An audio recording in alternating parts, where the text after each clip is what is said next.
Number one అంటారు. అసలైన number one Gurukashi university.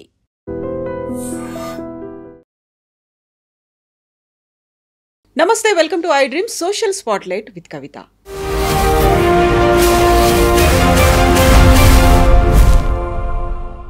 కర్ణాటకలోని ధర్మస్థలలో ఏం జరుగుతుంది?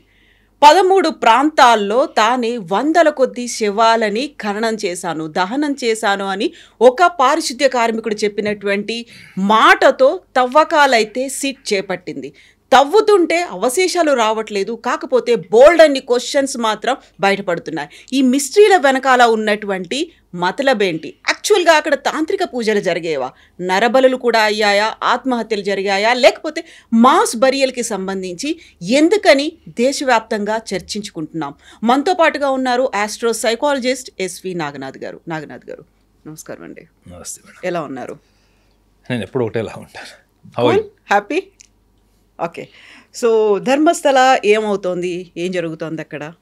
ధర్మస్థలాలు ఏం జరుగుతుందో అది జనరల్గా కేవలం ధర్మస్థలంలోనే కాదు మేడం. ఎక్కడైతే ఒక ఫ్యామిలీ వారసత్వంగా వచ్చినటువంటి ఒక పొజిషన్ అనండి, లేకపోతే ఒక పవర్ అనండి, వ్యక్తుల వల్ల ఆ అడ్మినిస్ట్రేషన్ ఎక్కడైతే రన్ అవుతుందో, whether it is a political party or else place like this Dharmasthala, పీఠాలు జనరల్గా ఇలాంటి చోట ఎప్పుడైతే పర్సన్ అడ్మినిస్ట్రేషన్ పవర్ ఉంటుందో ఆ పర్సన్ మే బి ప్యూర్. అక్కడ ఎవరైతే మనం ప్రధానమైనటువంటి అడ్మినిస్ట్రేటర్, మెయిన్ చైర్పర్సన్ లాగా అనుకుంటున్నామో అతను జెన్యూన్ అయి ఉండొచ్చు, లేదా అతను ప్యూర్ అయి ఉండొచ్చు. కానీ అతని కింద వాళ్ళు, అతని కుటుంబ సభ్యులు, వీళ్ళందరూ ఎంతవరకు జెన్యూన్ అన్నది అతను చూసుకోవడానికి వచ్చినప్పుడు అక్కడ ఒక పార్షాలిటీ, ఒక పక్షపాత వైఖరి ఉంటుంది తప్ప ధర్మబద్ధంగా ఉన్నాను, నేను ఎటువంటి పొజిషన్లో ఉన్నాను, నేను ఎటువంటి కుర్చీలో ఉన్నాను, నన్ను నమ్ముకొని సంవత్సరానికి 1 కోటి మంది, సుమారు 1 కోటి మంది దర్శనానికి వస్తున్నారు. ఆ ప్రాంగణాన్ని నేను ఎంత పవిత్రంగా ఉంచాలి, దాని శాంటిటీని ఎలా మెయింటైన్ చేయాలి భావితరాల వాళ్ళకి. ఒక అడ్మినిస్ట్రేటర్గా తన నెక్స్ట్ అడ్మినిస్ట్రేటర్, ఎందుకంటే 1968లో అనుకుంటా అతను వాళ్ళ తండ్రి నుంచి వారసత్వం తీసుకున్నాడు. ఆయన తనకి 19 ఏళ్ళు ఉన్నప్పుడే. హెగ్డే.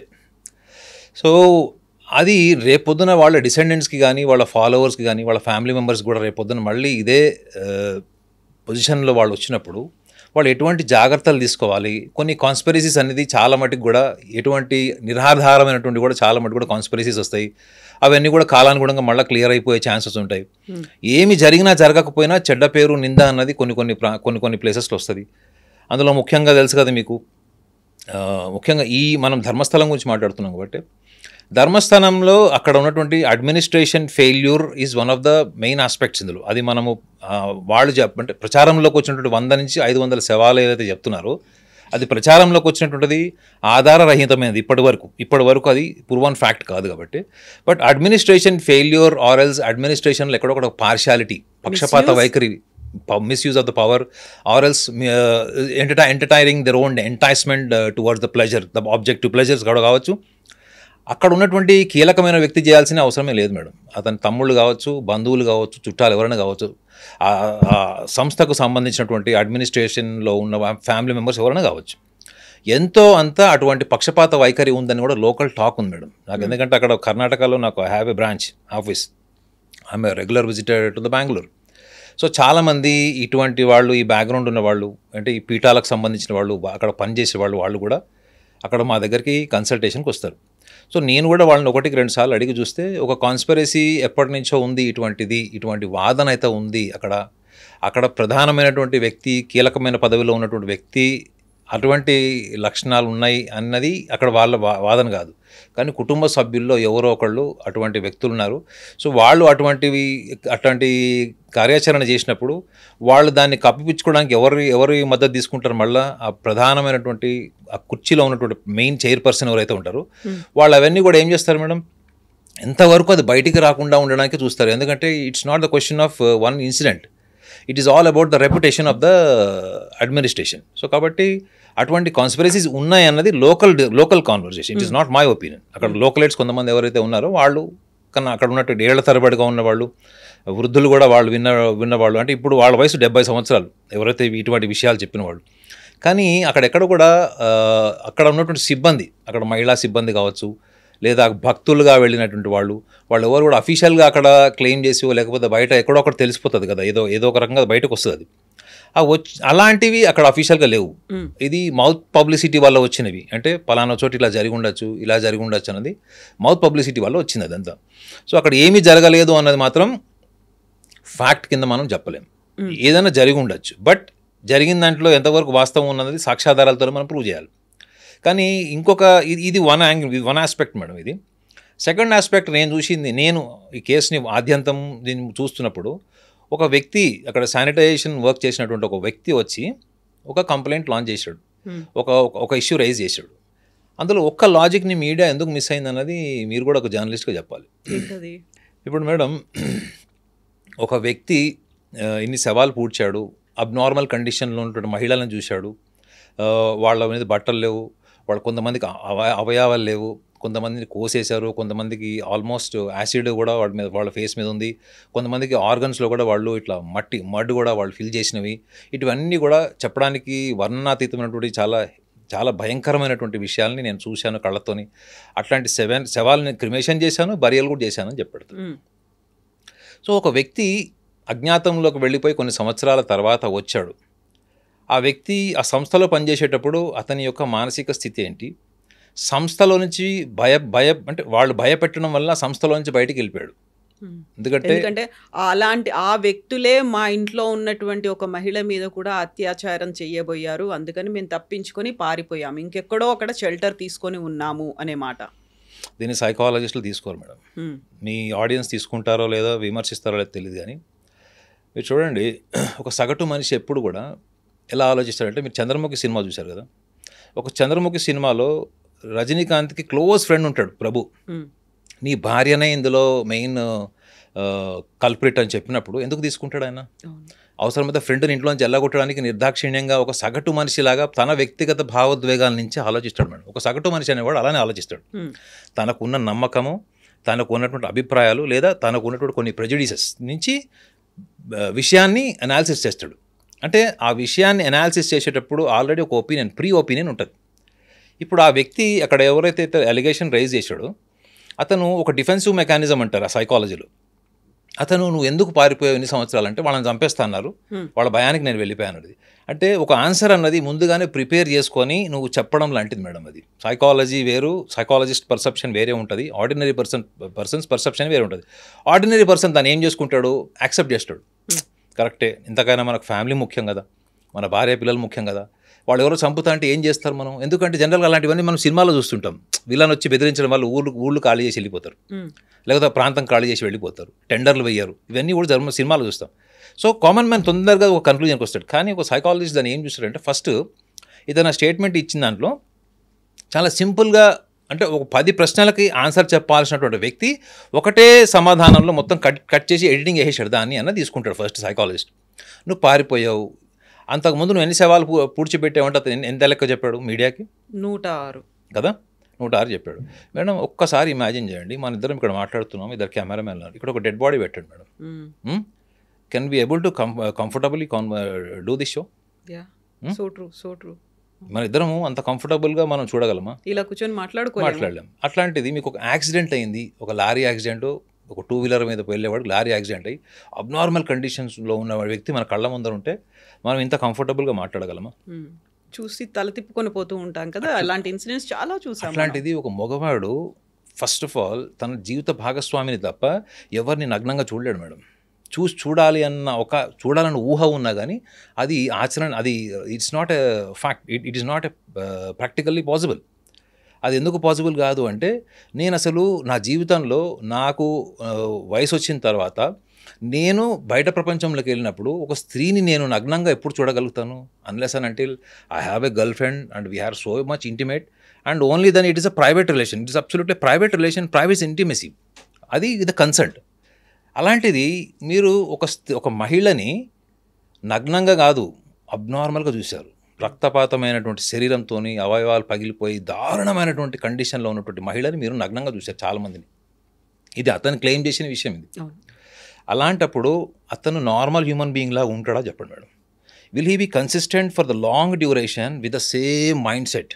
నేను నా డ్యూటీ చేస్తున్నాను, నేను నా దగ్గర శవం వచ్చింది, నేను పూడుస్తున్నాను అన్న మైండ్ సెట్తో ఒక కన్సిస్టెంట్గా అన్ని సంవత్సరాలు ఉండగలుగుతాడా? రెండో విషయం ఏంటంటే, అతను అంత భయంకరమైనటువంటి శవాలు చూస్తున్నప్పుడు కేవలం వాళ్ళు నన్ను చంపుతారేమో అన్న ఒక భయంతో ఈ క్రిమేషన్ అంతా చేసి ఉంటాడా? అతని పాత్ర వాళ్ళ డబ్బులు తీసుకోలేదా? డబ్బులు తీసుకొని చేసి ఉండొచ్చు కదా ఆ టైంలో. సో అతన్ని ఫస్ట్ ఇన్వెస్టిగేషన్ చేస్తారు మేడం సైకాలజిస్టులు. ఫస్ట్ వెళ్ళి గొయ్యదెవరు మేడం, అందుకే అదే మేడం. ఇప్పుడు నేను ఆ కేసులో ఉన్నాను అనుకోండి మేడం, నేను ఆ కేసులో ఉంటే ఫస్ట్ అతనితో నేను మాట్లాడతాను madam, very confidentially. I will spend not less than 2 to 4 hours.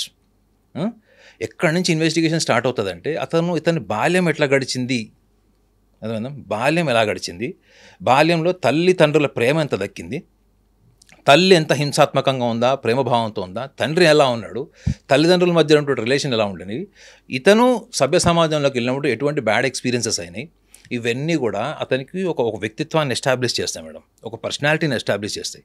So ఇందులో కనుక అతనికి క్యాటిక్ అండ్ బ్యాడ్ ఎక్స్పీరియన్సెస్, మీరు ఎప్పుడైనా అన్కాన్షియస్ మైండ్ అన్న పదం వినే ఉండుంటారు. That state of unconscious mind. మన జీవితంలో, మనిషి అనేవాడి జీవితంలో, ఇది సైన్స్ చెప్పిన విషయం మేడం, ఇది మనిషి అనేవాడి జీవితంలో most of the bad experiences, worst experiences and the painful experiences will adhere in unconscious mind, unconscious state of mind. అంటే ఏంటి, మనకి జీవితంలో చేదు భయంకరమైనవి మనకి అంతర్చేతనంలో అవి నిగూఢంగా ఉంటాయి. అది మనం కాన్షియస్ వరల్డ్లో ఎప్పుడైతే మనం కాన్షియస్లీ మనం పర్ఫామ్ చేస్తుంటామో మనకి తెలియకుండానే మన అన్కాన్షియస్ మైండ్ మన కాన్షియస్ మైండ్ని డామినేట్ చేస్తుంది మేడం. ఒక స్పర్ ఆఫ్ మూమెంట్లో మర్డర్ చేసేవాళ్ళు, స్పర్ ఆఫ్ మూమెంట్లో ఒక యాంటీ సోషల్ యాక్టివిటీ చేసేవాళ్ళు, వాళ్ళందరికీ కూడా వాళ్ళ సబ్ కాన్షియస్ మీద కంట్రోల్ ఉంటుంది మేడం. నేను ఈ పని చేస్తే నేను జైలుకి వెళ్తాను, ఇది యాంటీ సోషల్ యాక్టివిటీ, ఇది నేను చెయ్యలేను అనేటువంటి ఒక స్టేట్ ఆఫ్ మైండ్ ఉంటుంది మేడం. అదేది your sub conscious is control.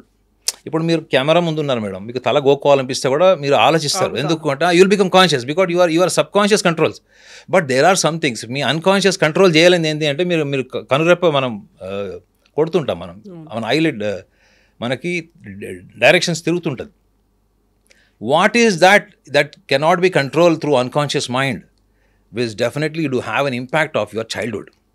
So ఈ అంతర్చేతనంలో ఉన్నటువంటి చైల్డ్హుడ్ని ఫస్ట్ ఇన్వెస్టిగేషన్ చేస్తారు మేడం.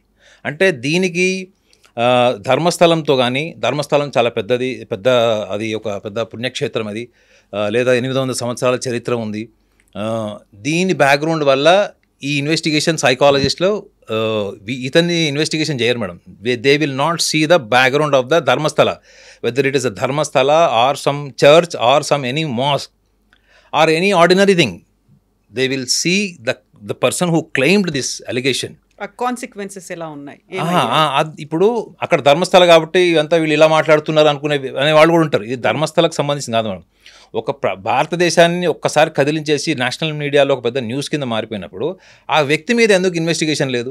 ఆ వ్యక్తిని పోలీస్ డిపార్ట్మెంట్ వాళ్ళే ఒక డిపార్ట్మెంట్ ఆఫ్ సైకియాట్రీ నుంచి కానీ డిపార్ట్మెంట్ ఆఫ్ సైకాలజీ నుంచి పిలుచుకొచ్చి అతనితో ఎందుకు ఎగ్జామినేషన్ ఎందుకు జరిగించలేదు? ఫస్ట్ అది అయిన తర్వాత, అది అయిపోయిన తర్వాత మీరు యాక్షన్ తీసుకోండి. ఎవరొద్దన్నారు? అతను 100 చోట్ల తోమంటే మీరు 200 చోట్ల తవ్వండి. ఎవరొద్దన్నాడు? అందులో సైకాలజిస్ట్ రోల్ ఏముంటుంది తెలుసా మేడం? అందులో ఇతను ఒకవేళ స్కిజోఫీనియా పేషెంట్ అయిండా, రెండోది అన్ని శవాలు నగ్నంగా చూసినవాడు, అతనికి ఆల్కహాల్ ఎడిక్షన్ లేదని గ్యారంటీ ఇస్తారు. అతని సమకాలీకుడు ఎవరో అతను ఆడవాడు ఒక పెద్ద తాగుబోతాడు అన్నాడు అని ఒక మీడియాలో కూడా చూశాను. అంటే అతను ఎంప్లాయ్ ఎవరైతే ఉన్నాడో అతను ఒపీనియన్ తీసుకున్నప్పుడు మీడియా వాళ్ళు అతను ఏమని చెప్పాడు, ఆడవాడు తాగుబోతాడు, ఎప్పుడు తాగే ఉంటాడని చాలా రెక్లెస్గా ఆన్సర్ చెప్పారట. సో అతనికి ఇంటాక్సికేషన్ హ్యాబిట్ ఉన్నప్పుడు సైకాలజిస్టులు ఇంకొక డైమెన్షన్ కూడా ఏం తీసుకుంటారంటే, ఇది అతను అక్కడ ఎంప్లాయ్గా ఉన్నన్ని రోజులు ఎంత ఆల్కహాల్ ఎడిక్షన్ కలిగి ఉన్నాడు, అక్కడి నుంచి రానవే అతను అక్కడి నుంచి సడన్గా అక్కడి నుంచి ఫ్యామిలీని తీసుకొని వెళ్ళిపోయాడు, ఎక్కడో డిసపియర్ అయిపోయాడు. ఈ గ్యాప్లో ఎన్ని సంవత్సరాలు ఉన్నాడు మేడం? అతను 14 years ఉన్నాడు కదా. 2014లో వెళ్ళాడు, ఇప్పుడు మళ్ళీ 25లో వచ్చాడు, అంటే 11 years. ఈ 11 years అతని పర్సనల్ లైఫ్ ఏంటో చూస్తారు మేడం. అతని personal life, social life, overall contentment చూస్తారు మేడం. ఒకవేళ ఇతనే మీరు సైకాలజీలో ఒక టర్మ్ వినే ఉంటారు, మీరు నెక్రోఫీలియా అన్న పదం విన్నారు ఎప్పుడన్నా? శవాలతోని సంభోగం చేసేటువంటి ఒక మానసిక రుగ్మత అది. సో ఇతను ఇవాళ గిల్ట్ అన్నప్పుడు psychologist which perceptional area which was the area where you felt guilt. You are also the part of the performances with the nude woman. You have done something wrong with them. or else you have done something that was against your conscience, but yet without any force, without any fear against the death, you must have done something else. మీరు మిమ్మల్ని భయపెట్టి చంపుతాము అని భయభ్రాంతులు చేసినప్పుడు మీరు చేసిన ఒక చర్య ఆ తర్వాత మీకు యాంత్రికంగా అది అలవాటు కూడా అయ్యుండొచ్చు కదా. అందువల్లే you are free to see, you are allowed to see a women nakedly and it's a dead body. So necrophilia తనకి డిజార్డర్ లేదని ఎట్లా చెప్తారు, అది ఎట్లా చెప్తారు వాళ్ళు? ఇంత గ్యాప్ మేడం. ఈ 11 సంవత్సరాల తర్వాత అతను బయటకు వచ్చినప్పుడు ఫస్ట్ అతన్ని ఎగ్జామిన్ చేయాలి అసలు ఫస్ట్. అందుకే అంత గ్యాప్ తీసుకున్నారేమో కదా. ఒకసారి వచ్చి పోలీస్ స్టేషన్కి వచ్చి కంప్లైంట్ చేశారు, అప్పటికి వాళ్ళు తీసుకోలేదని. ఆ తర్వాత తన 2 అడ్వకేట్లతో కలిసి వచ్చాడు, తను ఒక బ్యాగ్లో వచ్చాడు, తనతో కొన్ని ఎముకల్ని తీసుకొచ్చి అప్పుడు ఇచ్చారు. ఆ తర్వాత స్టార్ట్ అయింది. అప్పుడు అంతా నేషనల్ మీడియాలో పెద్ద అవుట్రేజ్ వచ్చిన తర్వాత సిట్ ఫామ్ చేసిన తర్వాత మళ్ళీ పోలీసులు ఎదురు చూశారు. ఈ మధ్య కాలంలో అవన్నీ జరిగి ఉండవా? అంటే అది అట్లా తీసుకోలేం మేడం. ఇప్పుడు ఫర్ ఎగ్జాంపుల్ మీరే అంటున్నారు కదా, ఇంత గ్యాప్లో ఏదైనా జరిగి ఉండొచ్చు అని మీరు అంటున్నారు. సడన్గా వై ఇట్స్ నౌ? అతని ఏజ్ ఎంత? 50 years అంట. 50 years కదా. సో ఇప్పుడు ఈ గ్యాప్లో ఏదైతే ఉందో, ఇప్పుడు ఇంత సడన్గా మీడియాకి వచ్చాడు, సో ఇంత ముందర ఎప్పుడు లేదు. సో దీన్ని కొంచెం మీరు పొలిటికల్ కానీ ఈ మఠాలకి ఉన్నటువంటి ఆధిపత్యం, మీకు షైవైట్స్ చూసుకోండి, అక్కడ వక్ర షైవైట్స్ అని ఉంటారు అక్కడ, మీకు నాట్ షైవైట్స్, వైష్ణవైట్స్ క్లియర్, అక్కడ లింగాయట్స్ ఉంటారు, లింగాయట్స్ అండ్ వక్ర లింగాయట్స్ అని ఉంటారు. వాళ్ళది కూడా అక్కడ ఆధిపత్యం ఉంది. అంటే మఠాల ఆధిపత్యం కోసం కూడా రాజకీయాలు జరిగినటువంటి చరిత్ర మీరు వెళ్ళి ఇన్వెస్టిగేషన్ చేస్తే మీకు తెలుస్తుంది మీడియా పర్సన్గా. సో దానివల్ల జరిగిందా అంటే, ఇప్పుడు ఎవరైతే అక్కడ ముఖ్యమంత్రిగా ఉన్న వ్యక్తి ఎవరైతే ఉన్నారో అతని కమ్యూనిటీ, వీళ్ళ సమాజం వేరు, వాళ్ళ సమాజం వేరు. అక్కడ మనం ఇది కొంచెం politically it is not a very important point to be discussed and analysed, కాబట్టి నేను పెద్ద పట్టించుకోవట్లేదు. కానీ బట్ ఆధిపత్యం కోసం, మఠాల ఆధిపత్యం కోసం జరిగిందా, లేదా గవర్నమెంట్ ముఖ్యమంత్రి మీద ఉన్నటువంటి, ఎందుకంటే మీరు కర్ణాటకలో వెళ్ళి చూసుకోండి మేడం, అక్కడ చాలా ఈ discrimination of casteism, discrimination of ఆధిపత్యం ఉంటుంది, discrimination of the casteism, discrimination of the financial status and the power. ఇవి మీకు క్లియర్గా అనిపిస్తాయి అక్కడ. మీరు ఎక్కువ లోతుకి వెళ్తే మంచిది కాదు, కానీ నేను మైసూర్ నుంచి ఎక్కడెక్కడో ప్లేసెస్ అన్నీ కూడా నేను చూశాను. అక్కడ విలేజ్ ఎన్విరాన్మెంట్లో అక్కడ ఎలా ఉంటారు వాళ్ళకి ఆ డిస్క్రిమినేషన్ ఆఫ్ ముఖ్యంగా టెంపుల్స్ ఏరియాలో. కానీ మీరు అర్బన్ బెంగళూరుకి వచ్చినప్పుడు చూస్తే అక్కడ ఉన్న అట్మాస్ఫియర్ ఎలా ఉంది. సో అంతర్లీనంగా వాళ్ళ పెంపకంలో వాళ్ళు ఏం చూస్తారు అన్నది కూడా మీకు తెలుస్తుంది మేడం. అది there is a definitely very strong perception in everybody else about this the caste discrimination or the superiorities. వాళ్ళు ఒక గ్రూపిజం మెయింటైన్ చేయడం అట్లాంటిది మనం చెప్పచ్చు అది. సో ఇటువంటి డిస్క్రిమినేషన్లో కూడా ఇలాంటి ఇన్సిడెంట్లో ఇతన్ని ఒక పాములాగా వాడుండొచ్చు. ఇతను definitely he is not alone madam. ఇతను చెప్పిన ఫస్ట్ ఆన్సరే గుర్తుపెట్టుకోండి. మీరు ఏ సైకాలజిస్ట్ అయినా కన్సల్ట్ చేసి చూడండి, ఒక ప్రొఫెషనల్ సైకాలజిస్ట్ని. నన్ను చంపుతారు అన్నారు, నేను చేశాను, నన్ను బెదిరించారు, నా ఫ్యామిలీ మెంబర్స్ని కూడా మాలస్టేట్ చేయడానికి ట్రై చేశారు, రేప్ చేయడానికి ట్రై చేశారు అనేది it is too much of defensive mechanism. అంటే నువ్వు సమర్థించుకోవడానికి ఒక 11 సంవత్సరాల తర్వాత నువ్వు సభ్య సమాజాన్ని కన్విన్స్ చేయడం కోసం నువ్వు ఎస్టాబ్లిష్ చేసుకున్న ఆన్సర్ అది. ఒకవేళ గిల్ట్ అంటారు మేడం, గిల్ట్ అన్న పదాన్ని మీడియా ఎంత ఈజీగా తీసుకుని చూడండి. గిల్ట్ ఎలా వస్తుంది మేడం మనిషికి? ఏ కారణమైన ఏ రకమైన గిల్ట్ అది? నువ్వు శవాలను పూడ్చిపెట్టడం వల్ల మాత్రమే గిల్ట్ అయితే 11 సంవత్సరాలు ఎందుకు లేదు గిల్ట్? అది ఇప్పుడు ఎందుకు వచ్చింది? ఆ 11 ఏళ్ల కాలంలో జరిగినటువంటి అంతర్మథనం అనేది ఉంటుంది చూడండి. నా చేతులతో నేను వందలాది శవాలకి అలా ఖననం చేశాను, కొన్నిసార్లు పెట్రోల్ డీజిల్ పెట్టి తగలబెట్టేశాను, లేకపోతే అలా వదిలేశాను. ఆ ఆత్మలన్నీ నాకు ప్రాపర్గా అంత్యక్రియలు జరగలేదు అని దే ఆర్ హాంటింగ్ మీ. అందుకనే నేను ఇప్పుడు బయటకు వచ్చాను, ఆ గిల్ట్ ఫీలింగ్తో వచ్చాను. అది కామన్ మ్యాన్ వింటాడు మేడం. నేను ఏం చెప్తాను మీరు, అది కామన్ మ్యాన్ వింటాడు. ఏమని కరెక్టే రా, చాలా అంతరాత్మ పరిశీలన, వెరీ ఆత్మ పరిశీలన చేసుకున్నాడు, ఇంట్రోస్పెక్టివ్ అని చెప్తారు. కానీ సైకాలజిస్ట్ అది తీసుకోండి మేడం. సైకాలజిస్ట్ ఏమంటాడంటే, సరే నువ్వు ఇన్ని సంవత్సరాలు రకరకాల శవాలు చూసావు, నేను ఇందాక కూడా అదే చెప్పాడు. అతని జీవితంలో ఒక భార్యని మాత్రమే లీగల్గా నగ్నంగా చూసేటువంటి ఒక ఆర్డినరీ పర్సన్ మేడం. పోనీ ఒక 10 మంది గర్ల్ ఫ్రెండ్స్ ఉండే సమాజంలో లేడు, 10 మందితో తిరిగేటువంటి సమాజంలో కూడా అతని ఫైనాన్షియల్ పొజిషన్ కూడా అలా లేదు. అలాంటి వ్యక్తి అంతమందిని అబ్నార్మల్గా చూసినప్పుడు అతను నార్మల్గా ఉండడు మేడం. ఈ can not be normal. Me cameramens కూడా ఇప్పుడు మనం అక్కడ దాకా ఎందుకు మేడం, ఒక రోడ్డు మీద ఎవరన్నా న్యూడ్గా నడుచుకుంటూ వెళ్తుంటే మనం ఎంత షాక్ అయి చూస్తాం అసలు. ఆ మగవాళ్ళైనా కావచ్చు, ఆడవాళ్ళైనా కావచ్చు. అతను అన్ని వందల శవాలని చెప్తున్నప్పుడు వందల శవాలు ఎన్ని రకాల రూపాలు చూసింటాడు వాళ్ళవి, ఎంత అబ్నార్మల్ కండిషన్ చూసింటాడు అందులో వాళ్ళు. 12 ఇయర్స్ ఒక మైనర్ కూడా ఉంది అని. అప్పుడు మీకు స్కిజోఫీనియా సిమ్టమ్స్ కూడా క్వశ్చన్స్ అడుగుతారు. ఏమని? చాలామందికి మీ సినిమాలో చూపిస్తాడు చూడండి, వాడు ఏదో ఒక క్రైమ్ చేసి ఉంటాడు, ఏదో మర్డర్లో ఉంటాడు, ఒక గ్రూప్ అందరు కలిసి మర్డర్ చేసినప్పుడు వాడికి సడన్గా వాడు చంపేసిన పర్సన్ యొక్క ఆత్మ నీడ అద్దం రూపంలో డ్రామాటిక్గా మనకు సినిమాలో చూపిస్తారు. ఇప్పుడు అతను ద స్టేట్ ఆఫ్ మైండ్ కాదని మీరు ఎట్లా చెప్తారు? Maybe he seeing something that which is not scientifically accepted or proven. అంటే మీకు విజువల్ హాలోసినేషన్స్ కూడా ఉండొచ్చు కదా. మేబీ అతను చనిపోయిన వాళ్ళ శవాల మొహాలు వాళ్ళవన్నీ కూడా అతను కనిపిస్తుండొచ్చు. ఇప్పుడు ఇది ప్రాబబిలిటీ, ఇది నేను గ్యారంటీ నేను చెప్పాను. ప్రాబబిలిటీ ఏంటంటే ఇతనికి శబ్దాలు కూడా వినిపిస్తుండొచ్చు. అంటే auditory hallucination, and visual hallucination. So visual hallucination, auditory hallucination కూడా క్వశ్చన్ చేస్తారు madam. It is a very deeply you have to do research on these persons mind makeup. ఇప్పుడు 13 ప్రాంతాలు చెప్పాడు. 13 ప్రాంతాల్లో 6వ ప్రాంతంలో మొండెం దొరికింది, తల లేకుండా, స్కల్ లేకుండా స్కెలిటన్ దొరికింది అనుకున్నప్పుడు 11వ ప్రాంతంలో కేవలం తల మాత్రమే దొరికింది, అక్కడ స్కెలిటన్ లేదు, కానీ వేరే అవశేషాలు ఉన్నాయి. సో గతంలో వినిపించినటువంటి మాటలు అక్కడ ఏదైనా తాంత్రిక పూజలు జరిగి ఉంటాయేమో, నరబలి లాంటిది జరిగి ఉంటుందేమో అనేది. మళ్ళీ నిన్న దొరికిన 11వ ప్రాంతంలో దొరికింది కూడా ఒక పుర్రె దొరికింది, కొన్ని ఎముకలు దొరికాయి. అవన్నీ ఒకే పర్సన్వా అది ఐడెంటిఫై చేయలేదు. వీటన్నిటికి సంబంధించి ఒక కంక్లూజన్ అయితే ఇప్పటికి రాలేదు. సిట్ అయితే ఏం చెప్పలేదు. వినిపిస్తున్నవేంటి అక్కడ గద్దల్లో ఆత్మహత్యలు చేసుకునేవాళ్ళు, డైరెక్ట్గా మోక్షం లభిస్తుంది అనేది, లేకుంటే తాంత్రిక పూజలు అయ్యేవి, నరబలులు కూడా జరిగేవి అనేది.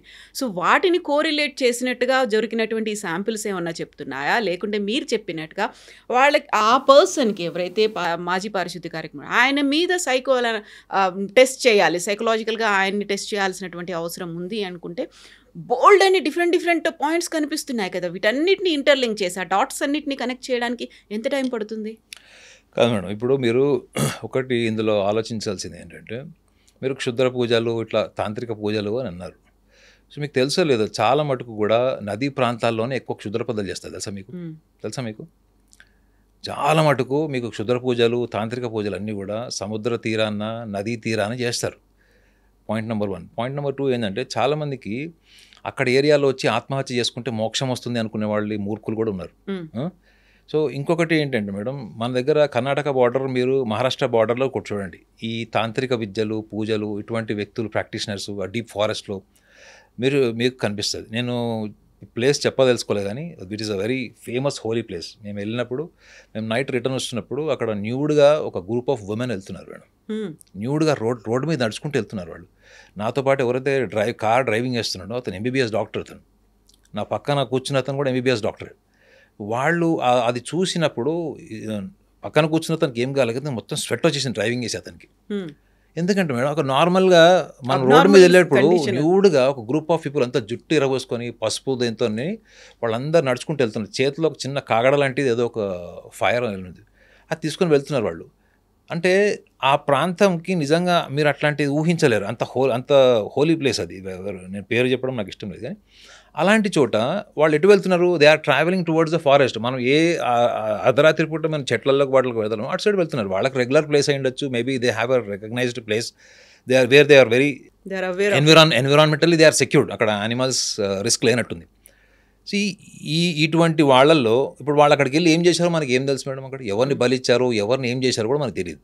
సో కర్ణాటక, మహారాష్ట్ర బ్యాక్గ్రౌండ్ బార్డర్స్లో మీరు చాలా మటుకు చూడండి, ఈ తాంత్రిక విద్యలు, క్షుద్ర పూజలు, ఈవెన్ హ్యూమన్ సాక్రిఫైస్, నరబలులు కూడా మీకు పాసిబిలిటీస్ ఉన్నాయన్నది ఒక స్ట్రాంగ్ పాయింట్, స్ట్రాంగ్ ఆస్పెక్ట్ అది. కానీ ఇక్కడికి వచ్చినటువంటి దొరికినటువంటి శవాలు, ముఖ్యంగా మీరు తలకాయలైనటువంటి ఒక స్కెలిటన్ ఐడెంటిఫై అయిందని చెప్పారు. సో అది హ్యూమన్ సాక్రిఫైస్కి వెరీ మచ్ రిలేటెడ్. అది హ్యూమన్ సాక్రిఫైస్లో ఏం చేస్తారు మేడం? వాడు తలకాయ తీసేస్తారు వాళ్ళు. నరబల్ అంటే అదే కదా, మీరు మెడకాయ తీసేస్తారు వాళ్ళు. చాలామంది పెద్ద పెద్ద కట్టుకునే ఇండస్ట్రీస్లో వాళ్ళు దిష్టి పడకూడదని, అక్కడ రక్తం ఉండాలని చెప్పేసి కూడా ఎక్కడెక్కడో పిల్లల్ని తీసుకెళ్ళి కిడ్నాప్ చేసి తీసుకెళ్ళి అక్కడ చంపేసినటువంటివి కూడా మీరు సినిమాల్లో కథనాలు చూసిన ఉంటారు. చాలామంది బయట కూడా దొరుకుతారు. సో నేను అక్కడ దొరికినటువంటి స్కెలిటన్స్ అన్నిటినీ ఇన్వెస్టిగేషన్ చేసి దాని మీద ఫారెన్సిక్ చేసి ఒక 3-4 నెలలు టైం పడితే దాని మీద సో 3-4 నెలల తర్వాత if everything proves that nothing is related to this Mass burials. Or else related to the person who has claimed as a I can say it is a conspiracy. I don't want to say it is a scientific fact.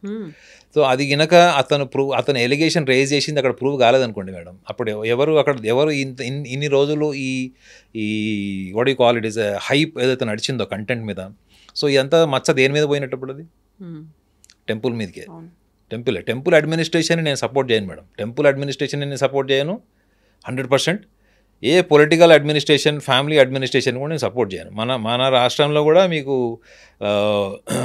ముఖ్యమంత్రుల పిల్లలు జైలుకి వెళ్ళి వచ్చిన వాళ్ళు కూడా ఉన్నారు, అర్థమైందండి. అప్పుడు ఎవరు ఏం చేస్తారు మేడం, వాళ్ళందరూ వాళ్ళ కుటుంబాన్ని కాపాడుకోవడం కోసం ఉంటారు తప్ప వాళ్ళు ప్రజల గురించి వాళ్ళ గురించి ఎందుకు ఆలోచిస్తారు? ఎక్కడైనా అడ్మినిస్ట్రేషన్లో పవర్ ఉంది, ఫ్యామిలీస్ అందులో రూల్ చేస్తున్న అడ్మినిస్ట్రేషన్ అంటే ఆ కింద వాళ్ళందరూ ఫెయిర్గా ఉంటుందని గ్యారెంటీ ఉండదు.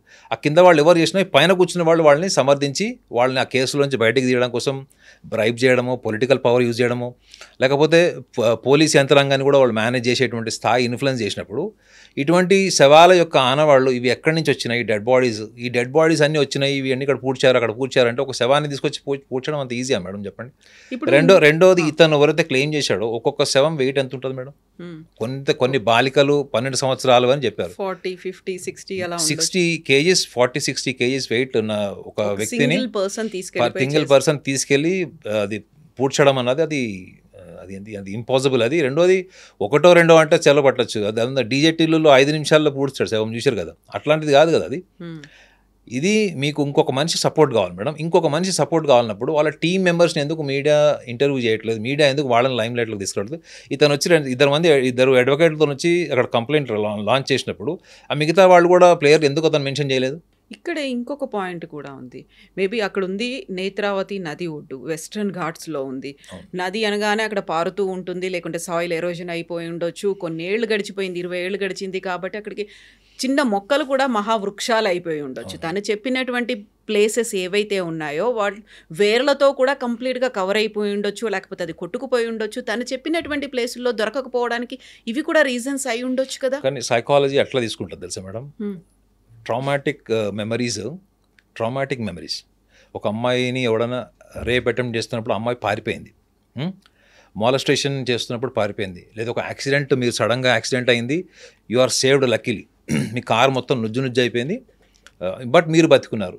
సో కొన్ని లైఫ్ ఇన్సిడెంట్స్ ఎట్లుంటుంది అంటే మేడం, మనము తలుచుకుంటేనే దిగ్భ్రాంతి అయిపోయి పానిక్ అయిపోయి ట్రిమ్మర్స్ వచ్చేసి మన హార్ట్ రేట్ పెరిగిపోయి సివియర్ యాంగ్జైటీ వచ్చే ఛాన్స్ ఉంటుంది.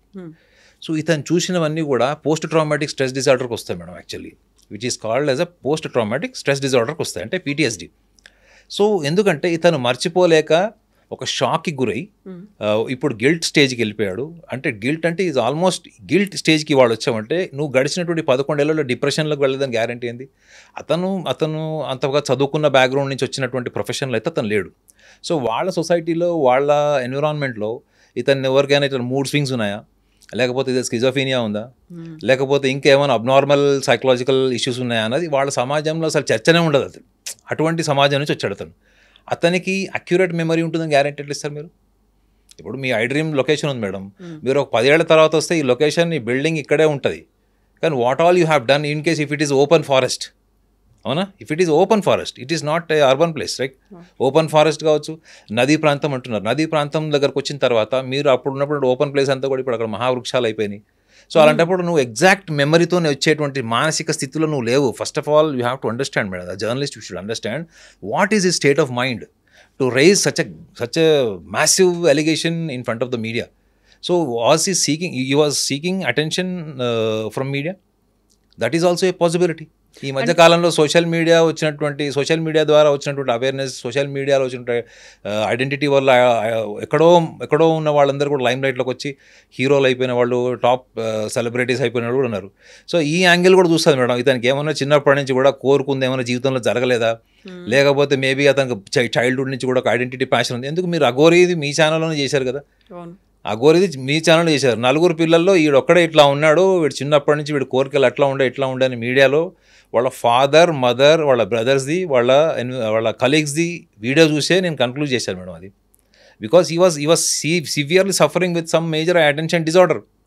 అతన్ని తీసుకుపోయి దాన్ని మీరు ధార్మిక పరమైనటువంటి రంగేసి ఆ ధార్మిక రంగు మళ్ళీ అఘోరి ప్రసాద్ టెంపుల్లో పాటించారు కదా, పూర్ణకుంభ స్వాగతాలు కూడా అయ్యాయి ఆ టైంలో. మేడం ఇప్పుడు నా లాజిక్ మీకు అర్థమవుతుంది కదా. నేననేది ఏంటంటే అతను ఏ మానసిక స్థితిలో ఉన్నాడు అది scientifically it should be analysed. ఇప్పుడు నాకు ఆ ఛాన్స్ వచ్చింది అనుకోండి మేడం, నేను డెఫినెట్లీ అతను కూర్చోబెట్టి మాట్లాడతా.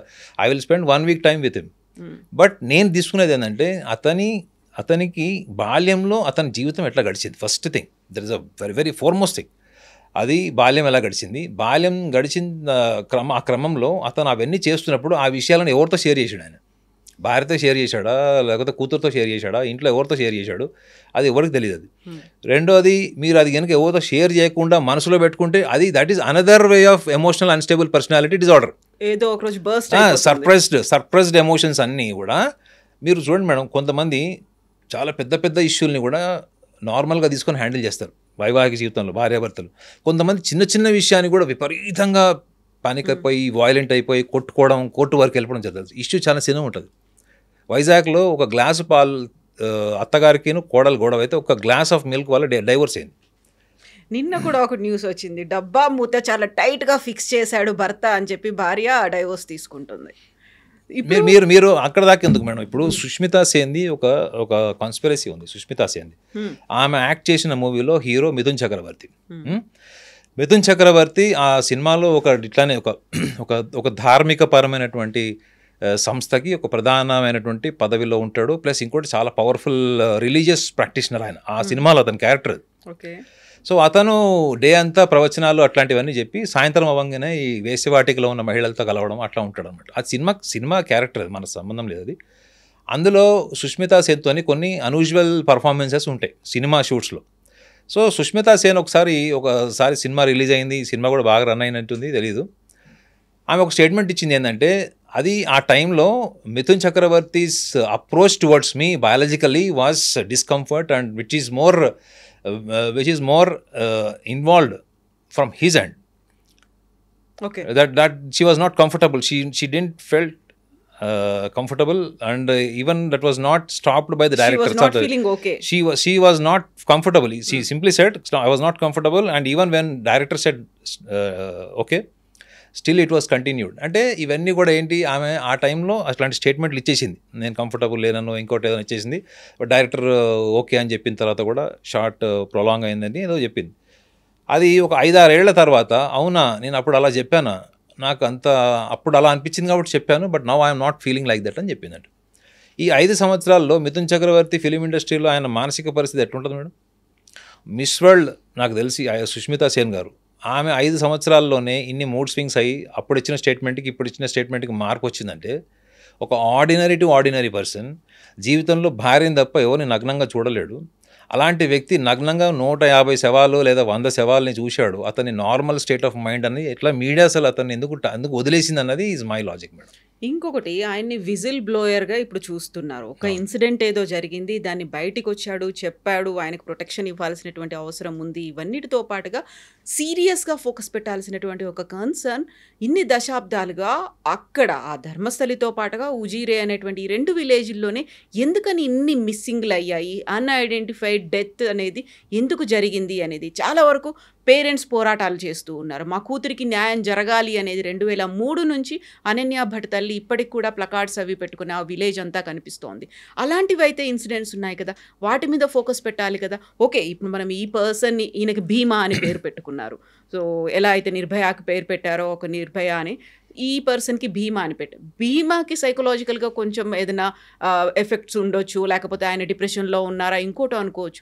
అక్కడ ఫోకస్ పెట్టాలి. అవన్నీ కూడా రిలేటెడ్ విత్ ధర్మస్థల టెంపుల్కి సంబంధించి, వాళ్ళు టెంపుల్కి వెళ్ళారు, దర్శనానికి వెళ్ళారు, వచ్చేసరికి ఫ్రెండ్స్ ఉన్నారు కానీ ఈ అమ్మాయి లేదు అని, ఆ ఇన్స్టిట్యూషన్లో చదువుకున్న వాళ్ళు కొంతమంది ఇలా చనిపోయారు, మిస్ అయిపోయారు అని ఆ పేరెంట్స్ ఉన్నారు కదా. సో ఆ యాంగిల్లో కూడా ఫోకస్ పెట్టాల్సినటువంటి అవసరం ఉంటుంది కదా.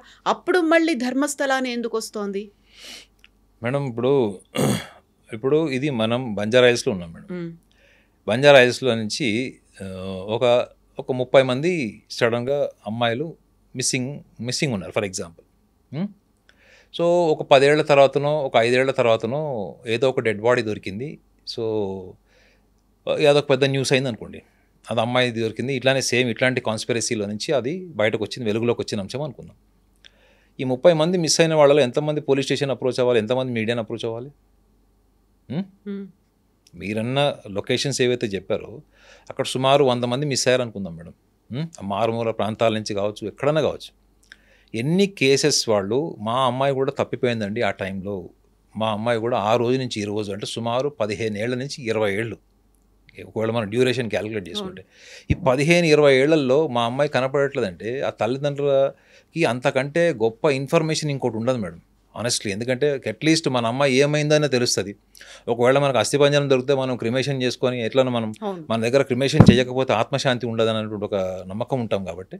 సో కనీసం ఎంతమంది పోలీస్ స్టేషన్ అప్రోచ్ అయ్యారు, ఎంతమంది నిజంగా పేరెంట్స్ ముందుకు వచ్చారంటే దానికి కూడా ఒక కాన్స్పిరసీ థియరీ తెచ్చారు. ఏంటంటే అట్లా ఎవరైనా ముందుకు వస్తే వాళ్ళని కూడా చంపేస్తారేమో, దగ్ధం చేశారని చెప్తారు. ఇప్పుడు నేరం అది పాసిబిలిటీ ఉండొచ్చు మేడం. ఎందుకంటే ఈ మధ్య మనం చాలా సందర్భాల్లో చూస్తున్నాం ఏంటంటే ఎవరైనా ఒక పవర్ఫుల్ పర్సన్ అతను ఇన్ఫ్లుయెన్స్ చేయాలి అనుకుంటే మాత్రం వాళ్ళకి లా అండ్ ఆర్డర్ కానీ పోలీస్ డిపార్ట్మెంట్ కానీ ఏం పెద్ద మ్యాటర్ కాదు. మన మన మన మన రాష్ట్రాల్లో కూడా చూస్తున్నాం, అధికారంలో ఉన్న పార్టీ అధికారాల్లో ఉన్నప్పుడు ఎటువంటి ఈ ఉమెన్ హెరాస్మెంట్కి సంబంధించిన ఈ హీరోయిన్స్కి సంబంధించినటువంటి విషయాలు కానీ, వాళ్ళ ఫోన్ కాల్స్ విషయాలు కానీ అధికారంలో ఉన్నప్పుడు ఎందుకు రాలేదు బయటికి? అధికారం నుంచి దిగిపోయిన తర్వాత ఎందుకు వచ్చినాయి? Some people will become generous to come in front of the media and they explore that what all the nonsense happened to them during their tough time. So అట్లాంటిదన్నా అక్కడ జరగాలి కదా మేడం. ఇప్పుడు మీరు ఇవాళ ఒక 100 మంది మిస్ అయ్యారంటే 20 కంప్లైంట్స్ అయినా రావాలి మేడం, మా అమ్మాయి మిస్ అయింది అనేది. సో ఇందులో ఫస్ట్ మనం ఒక నమ్మకానికి వచ్చేసాం ఏంటంటే అక్కడ 150 శవాలు ఇతను పూడ్చిపెట్టాడు అనేది ఫస్ట్ మన prejudice madam. We have developed A mind set that అరే అతను చెప్పాడు 150 శవాలు, అది వినడానికి బాగుంది మేడం. కానీ అతను ఎక్కడ పూడ్చిపెట్టాడు, ఎక్కడ తవ్వకాలు జరుగుతున్నాయి అన్నది మీకు మీడియాలో ఏమైపోతుంది, ఈరోజు 500 శవాలు కనపడ్డాయి, 100 శవాలు కనపడ్డాయి అన్నది నేను యూట్యూబ్లో టైటిల్ చూస్తున్నాను. ఆల్రెడీ దొరికిపోయినాయి, 30 దొరికినాయి.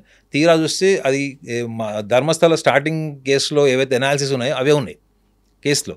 సో మీడియాకి maybe it is a bread and butter for media or social media views or whatever it is. కానీ దాన్ని సైంటిఫికలీ సైకాలజికల్గా ఎట్లా ఆలోచిస్తారంటే ఫస్ట్ అతని క్లెయిమ్ చేసిందే కరెక్ట్ కాదు అన్నది సైకాలజిస్ట్ ఫస్ట్ పట్టుకుంటాడు. ఒకవేళ కరెక్ట్ అనుకోండి, అతని దగ్గర ఇన్ఫర్మేషన్ ఇప్పుడు ఫారెన్సిక్ డిపార్ట్మెంట్ కానీ ఈ దీని మీద ఏవైతే మనం అస్థికల గురించి మనం మాట్లాడుకుంటున్నామో ఇది 3-4 నెలల్లో తేలుతుంది మేడం. అట్లీస్ట్ వీళ్ళు నిజంగా నార్మల్గా చనిపోయారా, వాళ్ళకు చనిపోయేటప్పుడు ఎటువంటి బలవన్మరణం జరిగిందా, వాళ్ళ ఆర్గన్స్ ఎందుకు తీసేశారన్నది ఇవి కొన్ని peripherally it will come after 4 months.